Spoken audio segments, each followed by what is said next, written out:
According to psychology, people who always play devil's advocate aren't being intellectual. They're contrarian narcissists who need to feel smarter than everyone in the room, and your frustration is valid. Hit the follow button and drop a comment. You're having a conversation, you share an opinion, you express a thought, and before you even finish, they jump in. Well, to play devil's advocate, and here we go. They're about to argue against whatever you said, not because they disagree, not because they have a genuine opposing view, but because they need to be the contrarian. Here's what psychologists reveal. Chronic devil's advocates aren't promoting healthy debate.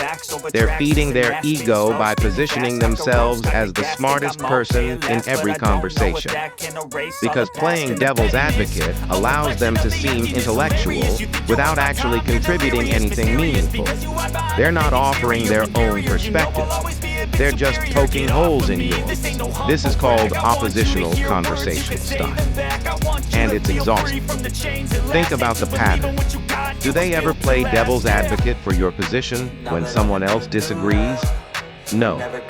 They only do it when you're expressing something, when you're vulnerable, when you're sharing. That's not intellectual curiosity.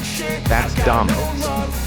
Studies show that people who frequently play devil's advocate score higher on narcissism and need for superiority. Because the goal isn't truth. The goal is proving they thought of something you didn't. And here's how it works. By always taking the opposite position, they never have to commit to anything. They never have to be wrong. Because they're not stating a belief, they're just questioning yours. It's intellectual cowardice disguised as open-mindedness. And the worst part? If you get frustrated, they accuse you of being closed-minded, of not being able to handle different perspectives, of being too sensitive, but you're not closed-minded.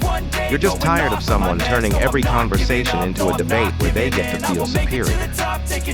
Real intellectual engagement looks like this. That's interesting. I hadn't considered that angle.